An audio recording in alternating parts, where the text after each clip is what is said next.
అపోస్తలుల కార్యములు 28వ అధ్యాయము. మేము తప్పించుకొనిన తరువాత ఆ ద్వీపము మిలితే అని తెలుసుకొంటిమి. అనాగరికులకు ఆ ద్వీపవాసులు మాకు చేసిన ఉపచారము మింతంతా కాదు. ఎలాగనగా అప్పుడు వర్షము కురియుచు చలిగా ఉన్నందున వారు నిప్పు రాజబెట్టి మమ్మును అందరినీ చేర్చుకొనిరి. అప్పుడు పౌలు మోపెడు పుల్లలేరి నిప్పుల మీద వేయగా ఒక సర్పము కాకకు బయటికి వచ్చి అతని చెయ్యి పట్టెను. ఆ ద్వీపవాసులు ఆ జంతువు అతని చేతిని వ్రేలాడుట చూచినప్పుడు నిశ్చయముగా ఈ మనుష్యుడు నరహంతకుడు, ఇతడు సముద్రము నుండి తప్పించుకొనినను న్యాయమాత అతనిని బ్రతుకనీయదని తమలో తాము చెప్పుకొనిరి. అతడైతే ఆ విషజంతువును అగ్నిలో జాడించి వేసి ఏ హానియు పొందలేదు. వారు అతని శరీరము వాచునో లేక అతడు అకస్మాత్తుగా పడి చచ్చునో అని కనిపెట్టుచుండిరి. చాలాసేపు కనిపెట్టుచుండిన తరువాత అతనికి ఏ హానియు కలుగకుండుట చూచి ఆ అభిప్రాయము మాని ఇతడొక దేవత అని చెప్పసాగిరి. పొప్లి అను ఒకడు ఆ ద్వీపములో ముఖ్యుడు. అతనికి ఆ ప్రాంతములలో భూములుండెను. అతడు మమ్మను చేర్చుకుని 3 దినములు స్నేహభావముతో ఆతిథ్యం ఇచ్చెను. అప్పుడు పొప్లి యొక్క తండ్రి జ్వరము చేతను రక్తభేది చేతను బాధపడుచు పండుకొని ఉండెను. పౌలు అతని వద్దకు వెళ్ళి ప్రార్థన చేసి అతని మీద చేతులుంచి స్వస్థపరిచెను. ఇది చూచి ఆ ద్వీపంలో ఉన్న కడమ రోగులు కూడా వచ్చి స్వస్థత పొందిరి. మరియు వారు అనేక సత్కార్యములతో మమ్మును మర్యాద చేసి మేము ఓడ ఎక్కి వెళ్ళినప్పుడు మాకు కావలసిన వస్తువులు తెచ్చి ఓడలో ఉంచిరి. 3 నెలలైన తరువాత ఆ ద్వీపమందు శీతకాలమంతయు గడిపిన అశ్విని చిహ్నము గల అలెగ్జాంద్రియా పట్టణపు ఓడ ఎక్కి బయలుదేరి సురకూసైకి వచ్చి అక్కడ 3 దినములుంటిమి. అక్కడ నుండి చుట్టూ తిరిగి రేగియుకు వచ్చి 1 దినమైన తరువాత దక్షిణపు గాలి విసరుట వలన మరునాడు పొతియోలీకి వచ్చితిమి. అక్కడ సహోదరులను మేము చూచినప్పుడు వారు తమ యొద్ద 7 దినములుండవలెనని మమ్మను వేడుకొనిరి. ఆ మీదట రోమాకు వచ్చితిమి. అక్కడి నుండి సహోదరులు మా సంగతి విని అప్పీయ సంతపేట వరకును త్రిసత్రముల వరకును మమ్మను ఎదుర్కొనుటకు వచ్చిరి. పౌలు వారిని చూచి దేవునికి కృతజ్ఞతాస్తుతులు చెల్లించి ధైర్యము తెచ్చుకొనెను.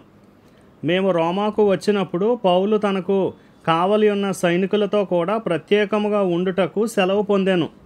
3 దినములైన తరువాత అతడు యూదులలో ముఖ్యులైన వారిని తన యొద్దకు పిలిపించెను. వారు కూడి వచ్చినప్పుడు అతడు, సహోదరులారా, నేను మన ప్రజలకైనను పితరుల ఆచారములకైనను ప్రతికూలమైనది ఏదియు చేయకపోయినను యెరూషలేములో నుండి రోమీయుల చేతికి నేను ఖైదీగా అప్పగించబడితిని. వీరు నన్ను విమర్శ చేసి నా యందు మరణమునకు తగిన హేతువేదియు లేనందున నన్ను విడుదల చేయగోరిరి గాని యూదులు అడ్డము చెప్పినందున నేను కైసరు ఎదుట చెప్పుకొందుననవలసి వచ్చెను. అయినను ఇందువలన నా స్వజనము మీద నేరమేమియు మోపవలెనని నా అభిప్రాయము కాదు. ఈ హేతువు చేతనే మిమ్మును చూచి మాటలాడవలెనని పిలిపించి తిని. ఇశ్రాయేలు యొక్క నిరీక్షణ కోసము ఈ గొలుసుతో కట్టబడి ఉన్నానని వారితో చెప్పెను. అందుకు వారు, యోదయ నుండి నిన్ను గూర్చి పత్రికలు మాకు రాలేదు. ఇక్కడికి వచ్చిన సహోదరులలో ఒక్కడైనను నిన్ను గూర్చి చెడు సంగతి ఏదియూ మాకు తెలియపరచలేదు, మరియు ఎవరునూ చెప్పుకొనను లేదు. అయినను ఈ విషయమై నీ అభిప్రాయము నీ వలన వినగోరుచున్నాము. ఈ మతభేదమును గూర్చి అంతటా ఆక్షేపణ చేయుచున్నారు. ఇంత మట్టుకు మాకు తెలియననిరి. అతనికి 1 దినము నియమించి అతని బసలోనికి అతని యొద్దకు అనేకులు వచ్చిరి.